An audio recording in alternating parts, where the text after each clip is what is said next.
오늘 우리가 본문으로 택한 것은 요한복음 6장이었습니다. 그런데 이 6장을 본문으로 삼기 위해서는 그 앞에 있었던 제자들과 예수님과의 대화가 질문을 던지고 예수께서 대답을 하고 하시는 그 장면을 먼저 해야 맞습니다. 마태복음 11장 1절을 보시면 마태복음 11장 1절 예수께서 12 제자에게 명하기를 마치시고 그들의 여러 동네에서 가르치시며 전도하시려고 거기를 떠나가시니라. 요한이 옥에서 그리스도께서 하신 일을 듣고 제자들을 보내어 예수께 여짜오되 오실 그이가 당신이오니까 우리가 다른 일을 기다려오리까.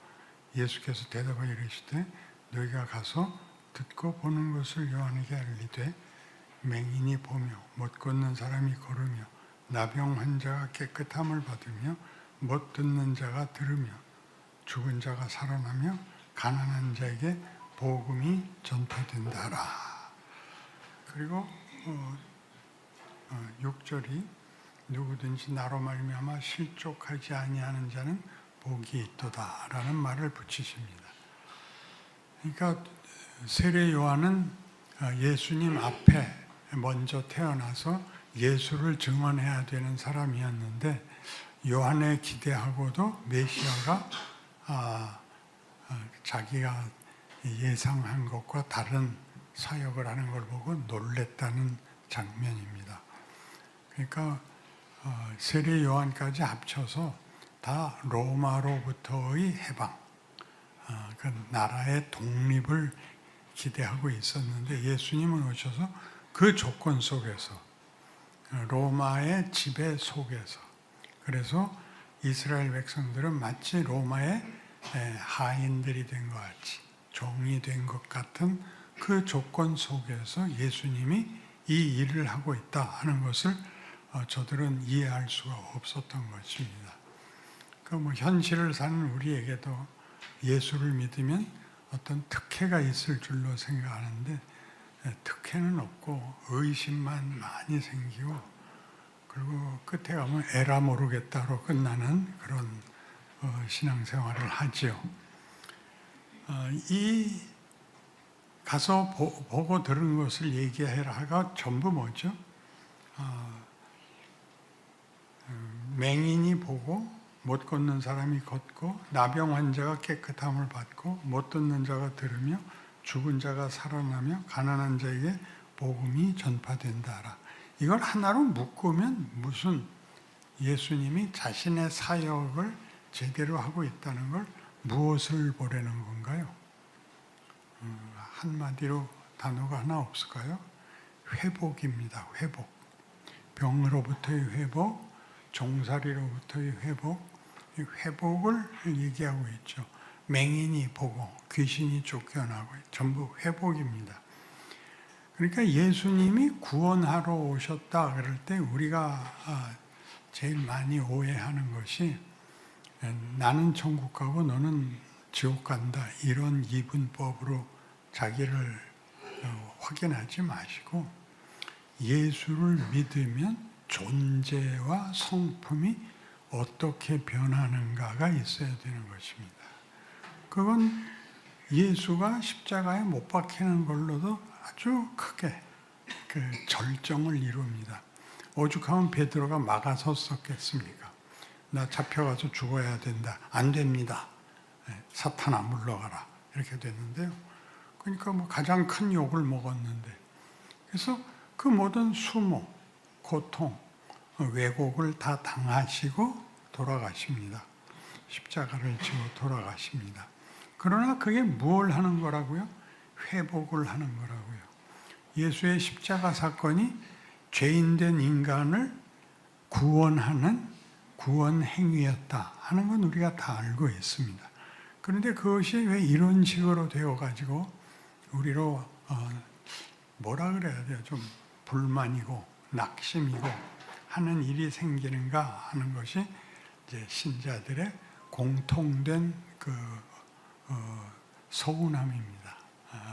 예수를 믿어 드렸는데 보상이 없다 이렇게 생각을 하는 거죠. 예수는 우리에게 다른 보상을 하려고 하지 않습니다.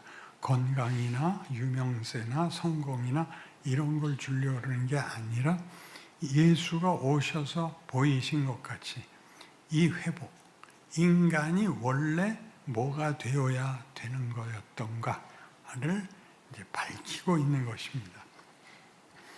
그래서 누구든지 나로 말미암아 실족하지 아니하는 자는 복이 있도다는 무슨 말이냐면 당시의 이스라엘 백성들의 최고의 소원은 로마로부터의 해방입니다.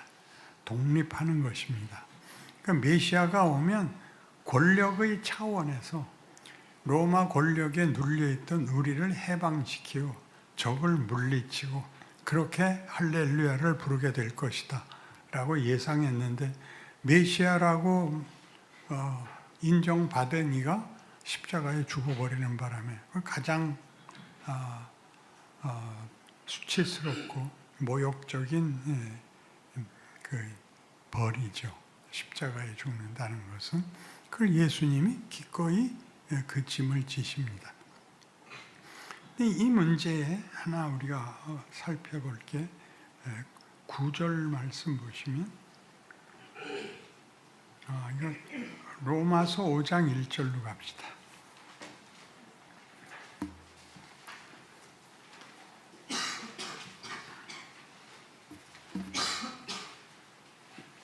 우리 모두가 구원을 천국 가는 것으로 이해하고 있는데 그것보다 더 크다 하는 것을 오늘 좀 알아야 됩니다.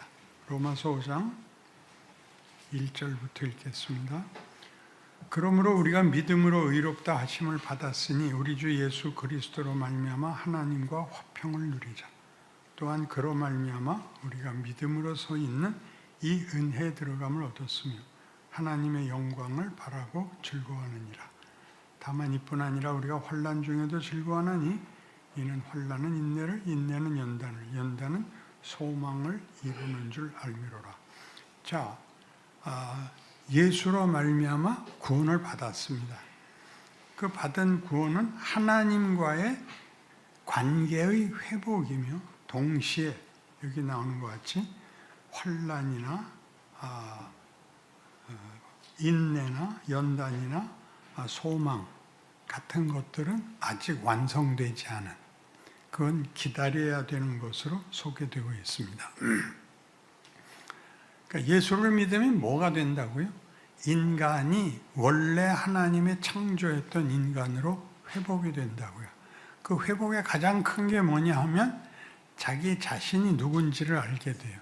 자기 자신이 하나님의 자녀라는 걸 알게 되고, 이 하나님의 자녀라는 걸 안다는 것은 하나님과 나를 분리시킬 수 있는 건 없다 입니다.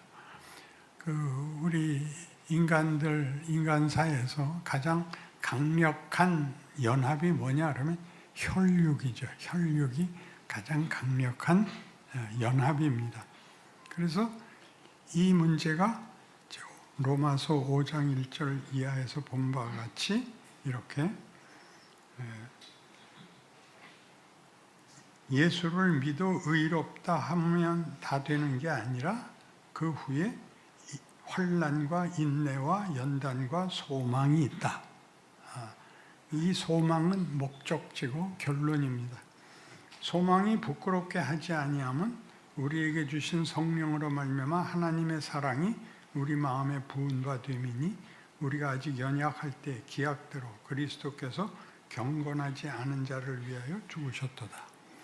그러니까 우리가 믿을 때 죽는 게 아니라 우리가 모를 때 우리가 그를 못 박았죠. 그러니까 최소한 로마 사람들이 예수를 못 받고 유대인이나 우리 여기 신약 시대 성도들이 다 예수를 응원하고 하는 식으로 일이 벌어진 게 아니라 누구나 다 저 사람은 죽어 마땅하다의 자리에 갔는데 그게 구원을 이루더라는 거죠.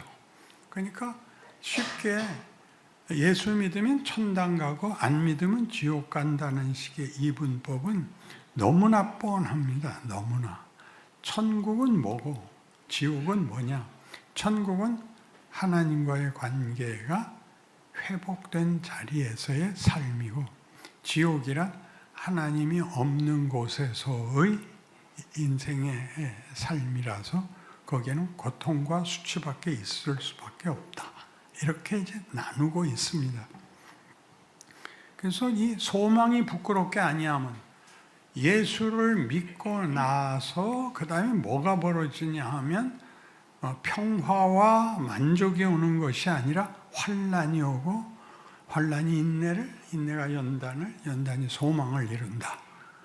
왜? 애를 낳으면 몇 살까지만 이뻐하나요? 5살까지? 그 다음엔 왜 이뻐하지 않죠? 책임이 지어지기 때문입니다. 책임이. 그게 뭐예요? 학교를 가야 돼요. 그러니까 학교 가는 자식놈도 불만이고, 학교 가서 열심히 공부 안 하는 것도 부모에게 불만입니다. 그러니까 이제 한국교회식으로는 나는 오늘 죽어도 천국에서 눈 뜰 걸 확신해. 이렇게 구원이 이렇게 이해되고 있는데, 그건 좀 곤란합니다. 태어난 모든 사람은 자라나야 됩니다. 그 자라남을 위하여 성경이 이 얘기를 하고 있는 겁니다. 어떻게 됐던 거죠? 믿음으로 말미암아 의롭다 하심을 받았는데, 그 다음에 뭐가 와요? 의로운 자가 돼서 뭐가 와요? 길러야 되는 어떤 영적인 실력, 내용이 우리의 평생에 우리를 도전한다고 나오고 있습니다. 그래서 소망이 부끄럽게 아니함은이라는 말은 환난이나 인내나 연단으로 망하라는 게 아니라 결국 하나님이 뭘 만들려고 하는데, 그 결론은 포기될 수 없다. 왜? 우리가 아직 죄인이었을 때 오신 분이니까 믿은 다음에야 더 깊이 편을 들지 않겠느냐, 이렇게 말하는 거예요. 그러니까 예수 믿었는데 왜 환난이 계속되느냐, 이렇게는 아닙니다. 그래서 8절부터 다시 봅니다. 우리가 아직 죄인 되었을 때 그리스도께서 우리를 위하여 죽으심으로 하나님께서 우리에 대한 자기의 사랑을 확증하셨느니라. 그러면 이제 우리가 그의 피로 말미암아 의롭다 하심을 받았으니 더욱 그로 말미암아 진노하심에서 구원을 받을 것이니, 곧 우리가 원수 되었을 때 그의 아들의 죽으심으로 말미암아 하나님과 화목하게 되었은즉 화목하게 된 자로서는 더욱 그의 살아나심으로 말미암아 구원을 받을 것이니라. 그러니까 구원이 1차로 하나님 앞에 부름을 받는 구원이 있고, 하나님 앞에 부름을 받아서 하나님과의 관계가 회복이 되면 그 다음부터 뭘 한다? 죽었다고 복창해야 된다. 평화나 만족 같은 거 없다. 왜? 이제부터는 공부해야 된다. 그러니까 우리 인생 속에서 여러분이 만나는 모든 인생사의 제일 골치 아픈 게 뭡니까? 사람 사이에 일어나는 오해죠. 시샘이고, 예수께서 하나님의 아들이심에도 불구하고 우리를 구하러 이 땅에 육신을 입고 왔다라는 것은 굉장한 표현입니다. 왜 육신을 입고 와야 되냐면 우리를 납득시키기 위해서 우월한 조건으로 겁을 주는 게 아니라 동등한 조건에서 우리를 설득하려고 육신이 되시는 겁니다. 그리고 그가 우리를 위하여 죽습니다. 신이 우리를 대신해서 죽습니다. 이런 일들이 다 뭘 증언하고 있느냐? 하나님은 누구신가? 그리고 나는 뭔가? 그리고 왜 이 고달픈 인생을 살아야 되나에 대한 답입니다. 하나님이 우리를 구원하기 위해서는 어떤 초월적인 은사를 주어서 우리로 하여금 평안하게 모든 문제에 다 답을 내는 만능자를 만드는 것이 아니라, 인간이라는 존재가 시샘하고 서로 시비 걸고 보복을 하고 원한을 갚고 하는 것이 인간이 아니다를 어디서 보여요? 그 십자가죠. 억울하죠. 죽을 이유도 없고 안 죽을 만큼의 힘도 있으십니다. 그러나 기꺼이 죽으심으로 뭘 보이시는 거죠? 우리가 믿는 신이란 이런 분이구나. 우리가 믿는 하나님은 그 아들, 언젠가도 얘기했듯이 가장 시급하면 아버지가 마지막에 나와요. 아들을 마지막에 보내요. 일이 잘 안 되면 마지막에 보내는 대표가 누구예요? 그건 아버지가 와요. 어느 아버지도 아들을 자기 대신 내보내지 않습니다. 아들이 죽느니 내가 죽는 게 낫다가 부모된 마음입니다. 여기에 성육신과 십자가 사건에서 하나님이 어떤 분인가가 얼마나 노골적으로 표현되고 있는데 우리는 기껏 난 예수 믿었으니까 죽어도 천국에서 깨어날 거야. 그것만 외우고 다니고 있는 바람에 인간성에 있어서의 변화가 매우 더딥니다. 그리고 억울해합니다.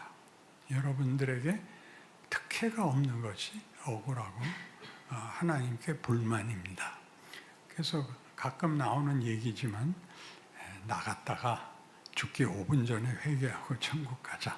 그런 세상 상품도 나와 있습니다. 그러니까 여기서 지금 9절 말씀도 보시면 그러면 이제 우리가 그의 피로 말미암아 의롭다 하심을 받았으니 더욱 그로 말미암아 진노하심에서 구원을 받을 것이니 곧 우리가 원수 되었을 때 그의 아들의 죽으심으로 말미암아 하나님과 화목하게 되었은즉 화목하게 된 자로서는 더욱 그의 살아나심으로 말미암아 구원을 받을 것이니라. 왜 죽어야 된다고요? 하나님이 우리를 편들고 우리를 납득시키기 위해서 자기 자식까지 잡아야 됐었다. 하나님이 우리에게 어떤 목적, 어떤 진심을 갖고 있는가가 예수다. 이렇게 얘기하는 겁니다. 예수님 오셔서 한 번도 제대로 대접을 받은 적이 없습니다. 어렸을 때 동방박사 온 게 답니다. 그리고 사는 내내 늘 시험을 받고 위협을 당하고 결국 죽죠.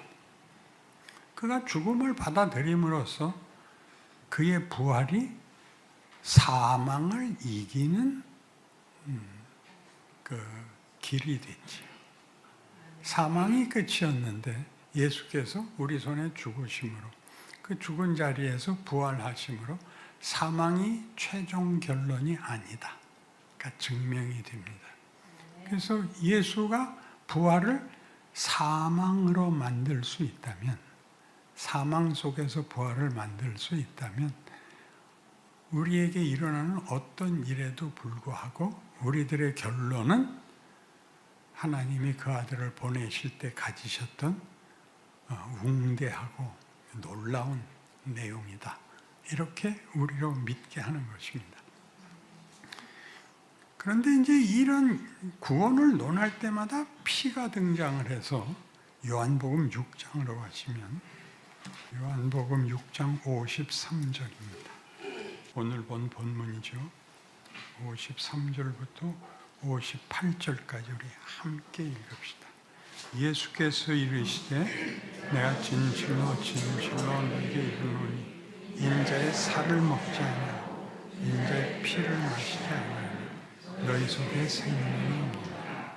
내 살을 먹고 내 피를 마시는 자는 영생을 가졌고 마지막 날에 그를 다시 살리리니 내 살은 참된 양식이요 내 피는 참된 음료이다.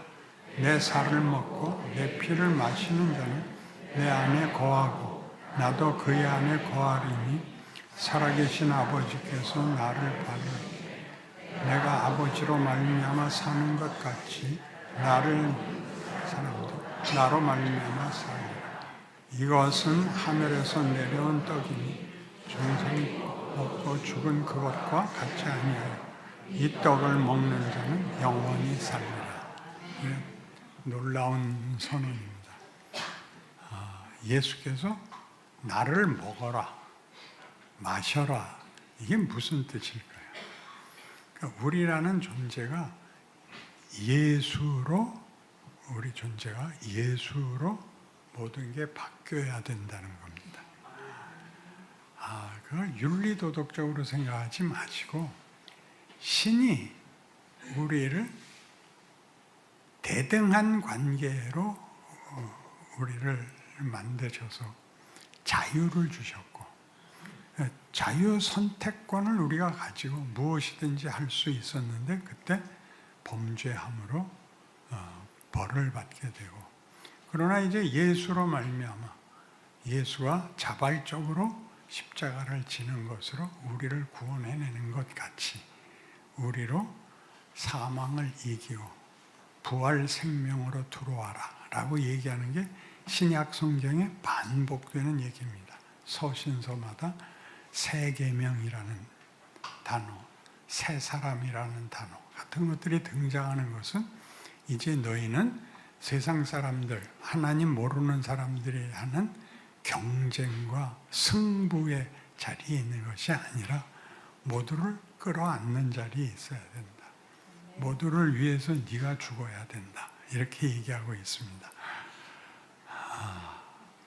인간이 가진 가장 큰 기대는 뭘까요? 스스로에게 가지는 최고의 기대. 자존심입니다. 자존심은 뭘로 확인합니까? 승부로 확인합니다. 대학을 들어가고 떨어지고. 이게 전부 세상살이에서는 이런데 기독교는 꼭 반대로 가죠. 그를 합격시키고 네가 자퇴해라. 이렇게 나옵니다. 그렇게 어떻게 살아요? 해보세요. 해보세요. 져야 됩니다. 그리고 오해를 받아야 됩니다. 세상 사람들이 전부 오해받기를 싫어해서 변명하고 사실을 증명하고 싸우자고 덤비는데 우리만은 맞아. 내가 그런 면이 있지. 다시는 안 그럴게. 그걸 내가 어떻게 믿어? 우린 친구잖아. 그런 말들이 오고 가야 되는데 우리는 이 교회마저도 경쟁이거든요. 교회들이 경쟁을 한다는 건 정말 우스운 얘기예요. 또 누구를 위하여 보냄을 받았느냐 그럴 때 자기 이웃을 위하여 보냄을 받습니다. 그러니까 여러분들이 예수님께서 얘기한 것 같이 내가 죽어야 된다 그럴 때 베드로가 뭐라 그래요? 주여 그리 마옵소서. 결단코 내가 주님 죽지 않게 보호하겠습니다. 그랬다가 사탄아 물러가라 그랬죠. 예수가 죽는 바람에 다 도망갔잖아요. 메시아라고 믿었던 예수가 도망가는 바람에 그 잡혀가는 바람에 다 도망갔잖아요. 그러니까 잡혀가도 된대요. 여러분의 인생에서 여러분이 가장 힘든 것도 하나님이 여러분을 만들려고 하는 걸 방해하지 못한대요. 그래서 이 인내, 연단, 소망 이런 단어들이 아까 우리 로마서 5장에서 했죠. 그런 단어들이 왜 오죠? 우리가 볼 때는 고통스러운 현실이 돼요. 인내해야 되고 연단을 받아야 되고 소망을 가져야 되는 건 다 지금 죽을 맛인 건데 성경은 얘기하기를 그것이 너를 만드는 과정이다. 그 과정을 건너가라. 예수께서 십자가를 지겠다 그래서 베드로가 안 됩니다라고 했다. 뭐라 욕을 먹는다? 사탄아라는 욕을 먹습니다. 너는 나를 넘어지게 하는 자로다. 우리 인생에 일어나는 이런 일들, 믿지 않는 사람들한테 더 특별히 드러나는 이런 시샘과 어떤 원한과 분노 같은 것들이 일을 한대요. 우리를 만든대요. 그러니까 걱정 마시고 당하셔야 돼요. 내가 다 뒤집어 쓸게 그렇게 말하는 게 아니라 맞아, 네 말이 맞아. 나도 늘 그 생각을 하는데 참 잘 안 고쳐져. 오늘 하루만 용서해 주라. 내일부터는 내가 잘하마. 이렇게 얘기를 해야 돼요. 근데 그렇게 안 하고 넌 뭘 잘하는데? 그렇잖아요. 네가 나보다 키가 크길 해, 몸무게가 더 나가길 해. 어? 네가 어금니에 임플란트를 하길 해. 뭐 잘한 게 뭐가 있다고 와서 댕댕거려. 우린 다 이렇게. 그러니까 이건 아니라고. 이건 싸움이잖아요. 싸움. 사랑은 이것과 전혀 다른 거죠. 사랑이라 상대방을 위해서 죽을 수 있는 게 사랑입니다. 그러니 다시 이제 이렇게 생각해 나가서 이 요한복음 6장에서 보는 내 살을 먹고 내 피를 마시는 자는 영생을 얻는다라는 얘기는 그러니까 무슨 얘기일까요? 무슨 얘기? 예수의 피와 살을 먹는다는 건 뭔가요? 예수와 동일한 혈육을 가지게 되는 겁니다. 우리의 피와 우리의 살이 우리가 아는 자존심, 폭력이 아니라 예수에게서 드러나듯이 십자가에서 피를 흘린 것 같이 모든 억울함에도 불구하고 뭐 하나 때문에 이걸 참을 수 있다. 세상이 우리에게 보상하는 것은 상대방을 때려잡아야 얻는 것이다. 폭력밖에 방법이 없다. 그러나 예수의 죽음은 당신이 죽으심으로 모든 인류를 새 사람을 만든다. 여기에 구원이라는 단어가 들어가야 되는 겁니다. 근데 이걸 전도하는 것과 봉사하는 것과 기도 많이 하고 성경 많으니 보는 걸로 하는 거, 그게 잘못이라는 얘기가 아니라 어떻게 인간이라는 존재의 핵심되는 성품과 분별이 달라지는가 하는 문제 앞에 우리가 서 있더라 말이죠. 그걸 위해서 예수님이 뭐까지 나눠주신다? 자기 살과 피를 먹으라 한답니다.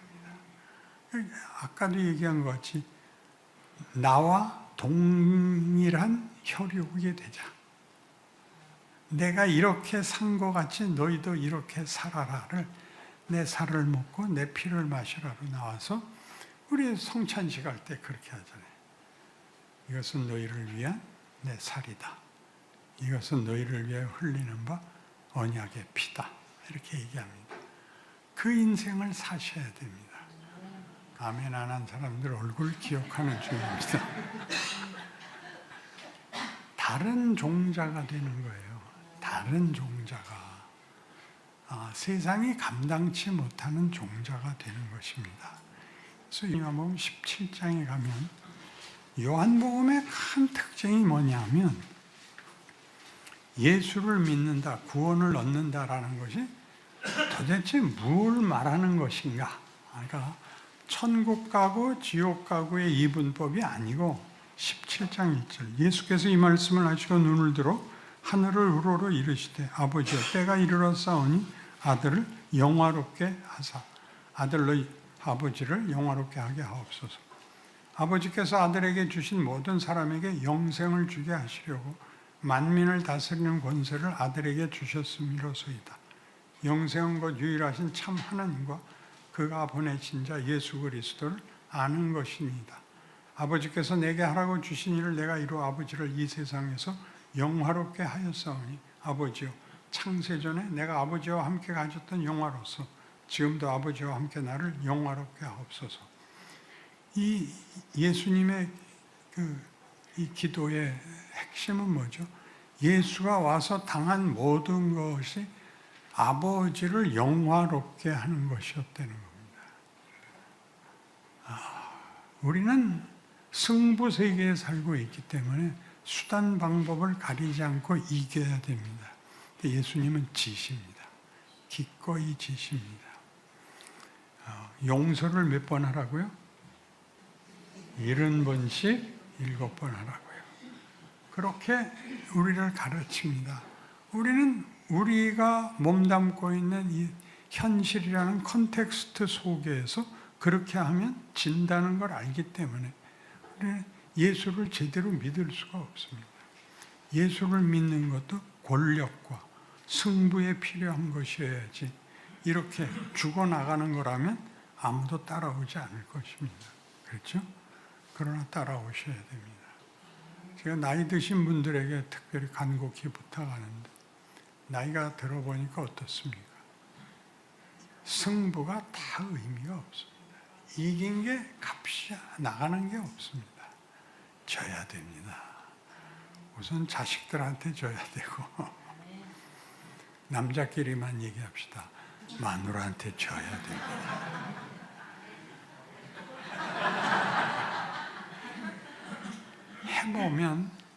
해보면 정말 놀랍습니다. 그 결과가. 근데 우리는 교회 와서는 성경 읽고 이렇게 배우고 나가면 생존 경쟁에 그대로 붙잡혀 들어가죠. 그러지 마십시오. 한 발씩 빼십시오. 밉게 말할 때 좋은 말 하시고 상대방이 더 밉게 굴면 도망가십시오. 거기 마주 서서 말대꾸 다 해줄 필요가 없습니다. 그래서 이 요한복음 17장이 전부 영생을 얘기하는 것이 영광과 맞물려 나옵니다. 내가 아버지를 영화롭게 하였다 라고. 무엇으로? 지는 걸로, 죽는 걸로, 억울한 걸로 하나님의 영광을 보였다. 하나님이 어떤 분이냐? 두려운 분이 아니다. 사랑하시자는 분이다. 너희를 나와 동등하게 사랑하셔서 나를 육신으로 보낸 아버지란다. 이렇게 얘기하는 게 예수의 성육신인 겁니다. 그러니까 놀래야죠. 예수님이니까 그렇게 했지 난 못한다. 그러면 주워온 자식이다. 이렇게 되는 거예요. 그러니까 예수를 믿고 예수가 우리를 위해서 뭘 했는가? 거기에 어떤 아이러니들이 있는가? 모순이 있고 역설이 있습니다. 그래서 요한복음 1장에 가시면 시작이 이렇게 돼요. 요한복음은 시작이 멋있습니다.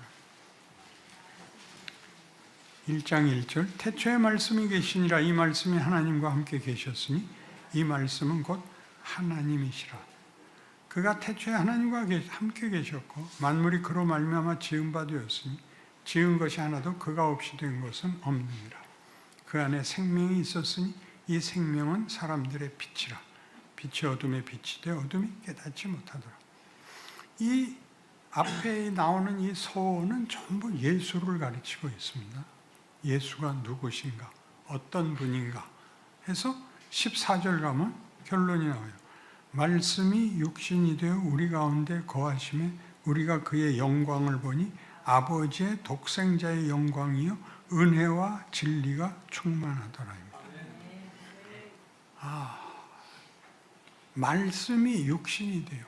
말씀이라는 것은 말씀으로 천지를 창조했다 이럴 때는 하나님이 인격자라는 뜻입니다. 대화가 되는 분이라는 뜻입니다.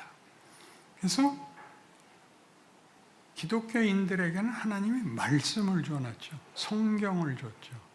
모든 우상은 자기 설명이 없습니다. 믿는다고 하는 사람들이 그 신을 변명을 해주죠.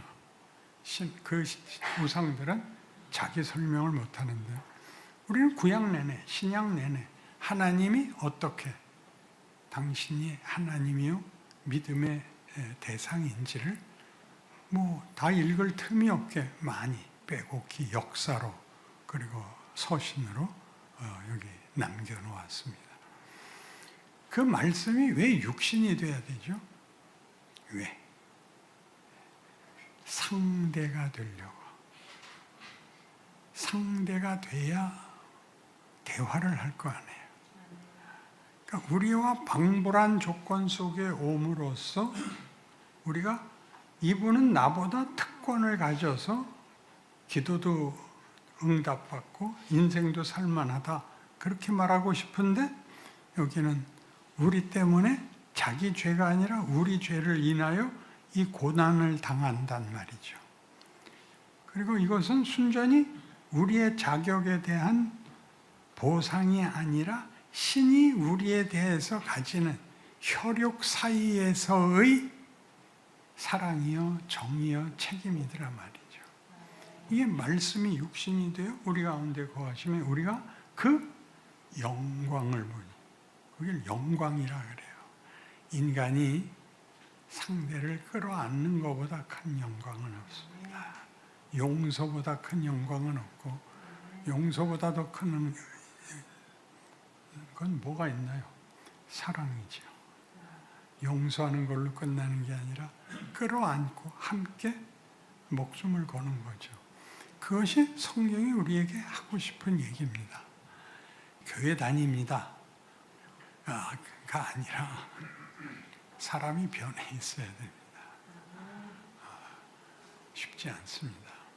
그러나 이 길을 걸으면 하나님이 나와 동행한다는 것을 알게 되고 하나님의 위엄과 권세가 폭력이 아니고 사랑이요, 은혜요, 영광이라는 사실에 소스라치게 놀라게 됩니다. 이 하나님을 제대로 만나시고 우리를 학교에 보낸 셈 치고 지금 이 세상을 살고 있는데 여기서 어디를 가도 다 폭력뿐이고 다 거짓말뿐입니다. 그 속에서 하나님은 우리를 무엇을 만드시나? 왜 이런 골치 아픈 데서 손해보는 현실 속에서 하나님이 나를 뭘 만들려고 하는가? 나이가 들면 배운다는 게 그겁니다. 세상은 보상해 주지 않습니다. 세상은 싸움만 붙이고 구경만 합니다. 거기에서 벗어나셔서 여러분이라는 존재가 하나님의 형상이요. 하나님이 여러분을 위해서 예수를 보낸 아버지라는 것을 기억하여 인간이란 이래야 된다라는 윤리도덕의 문제가 아닙니다. 인격, 그 분별과 그 선택과 그 안목에 있어서 다른 존재가 되어야 된다는 것 깊이 이해하시는 오늘의 말씀, 예수께서 자신의 살을 먹어라, 내 피를 마셔라 라고까지 표현했던 그것, 예수를 닮아야 되겠다. 그 인생이 되십시오. 기도하십시다. 하나님 아버지, 우리 고달픈 인생을 살고 있는데 늘 억울하고 손해보고 원망과 분노가 가득한데 예수님은 그러지 않으셨습니다. 기꺼이 십자가를 지셨습니다.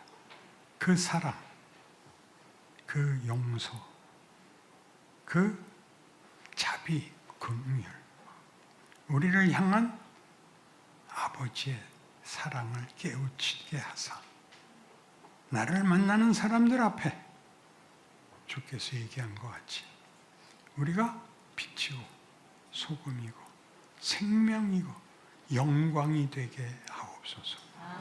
예수님 이름으로 기도합니다.